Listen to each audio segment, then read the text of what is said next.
কুনতুম তুহিব্বুনাল্লাহা ফাত্তাবিউনি ইউহিব্বুকুমুল্লাহ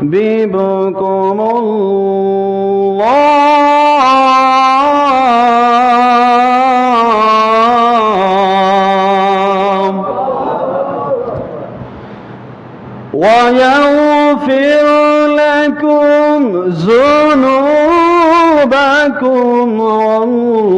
والله غفور رحيم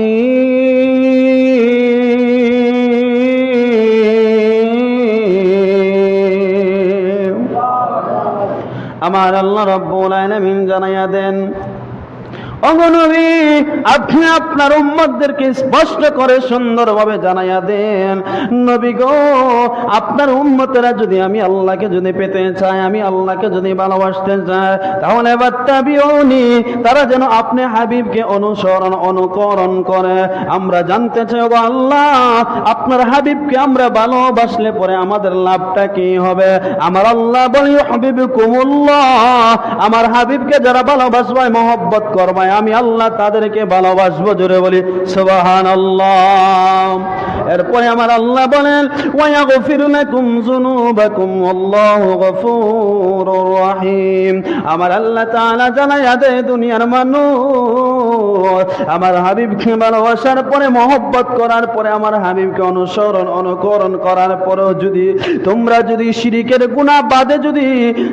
গুনাহ বাদে যদি তোমরা কোনো গুনাহ করে ফেলো, আর আমার হাবিবের উসিলা নিয়ে যদি আমি আল্লাহর কাছে যদি তুমি মাফ চাও, তাহলে আমি আল্লাহ আমার নবীজির খাতিরে মাফ করে দিব।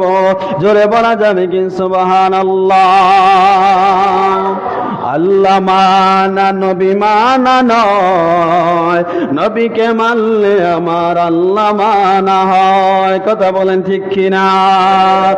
আল্লাহ মানা নবী মানা নয়, নবীকে মানলে আমার আল্লাহ মানা হয়।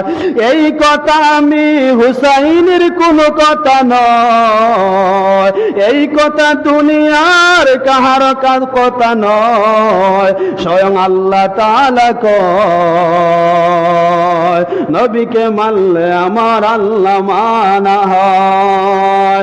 আল্লাহ মানা নবী মানা নয়, নবীকে মানলে আমার আল্লাহ মানা হয়। জুড়ে বলা যাবে কি আল্লাহু আকবার।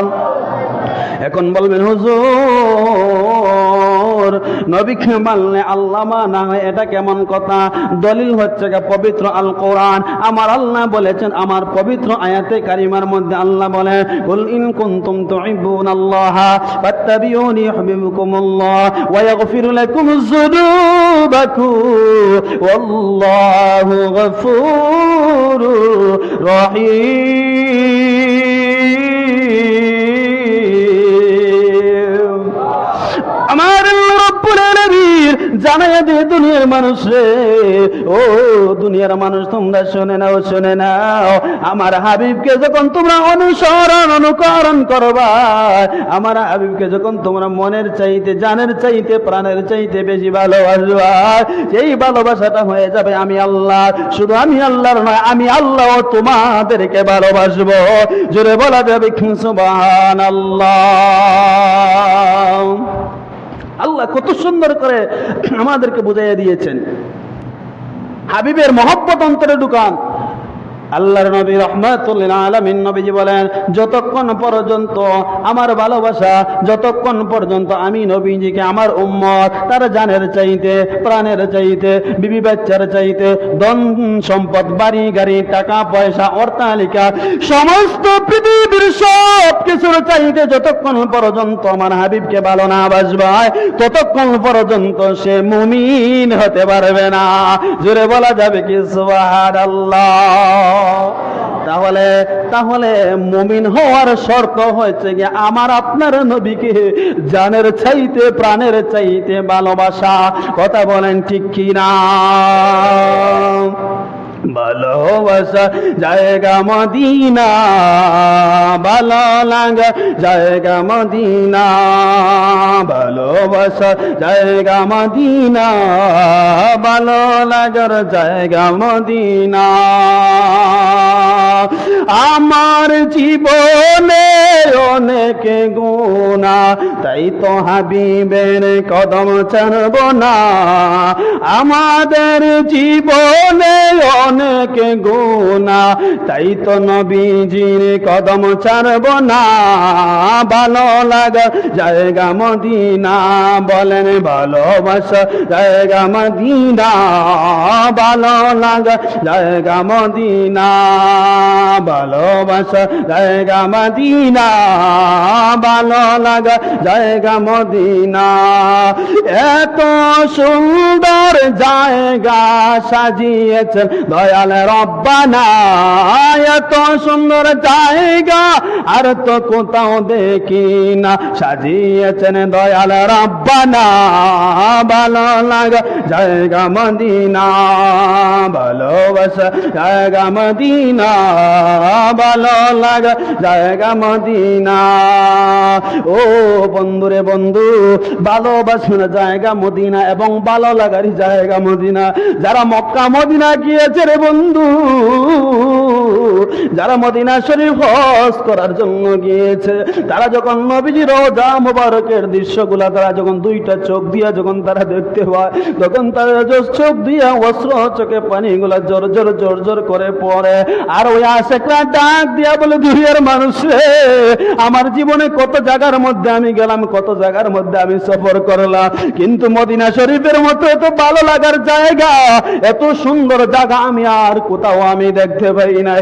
যারা আশেকরা হজ করার জন্য মদিনা শরীফ যায়, তারা বলে দে, আমরা যখন হজ করার পরে আমরা বাড়িতে যাওয়ার, বাংলাদেশে যাওয়ার আমাদের ইচ্ছা হয় না। আমার মন চায় যেন সারাটা বছর সারাটা জীবন মদিনা শরীফের মধ্যে থাকতে চায়, কিন্তু থাকার তার সেই সুযোগ হয় না। আশেকরা বলে, নবীজির রওজা শরীফের মতো এত সুন্দর জায়গা পৃথিবীর জমিনের মধ্যে আর কোথাও আমরা দেখতে পাই না। এজন্য আমার আল্লাহ রব্বুল আলামিন জানিয়ে দেয়, দুনিয়ার মানুষ, আমি আল্লাহ আমার নবীকে যদি না বানাইতাম, আমি আল্লাহ দুনিয়া বানাইতাম না।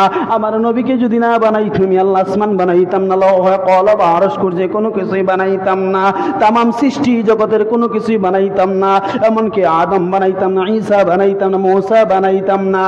এক কথা, আদম নবী থেকে নিয়া ঈসা রূহুল্লাহ পর্যন্ত যত নবী রাসূল আমার আল্লাহ বানাইলেন, শুধু সব কিছু বানিয়েছেন আমার নবীজির উসিলায়। জোরে বলা যাবে কি সুবহানাল্লাহ। সবকিছু বানিয়েছেন আমার নবীজির উসিলায়।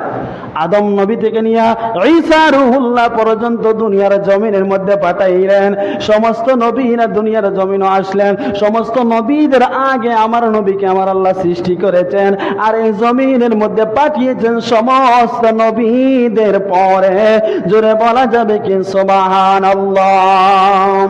আমি আয়াতে কারিমার মধ্যে আমি বলে দিছিলাম রে বাবা, যদি ওই মায়ার নবী রহমাতুল লিল আলামিন নবীর উসিলা নিয়ে যদি আল্লাহ রাব্বুল আলামিনের কাছে যদি আমরা দোয়া প্রার্থনা করতে পারি, আল্লাহর কাছে আমরা চাইতে পারি, আমার আল্লাহ বলেন দুনিয়ার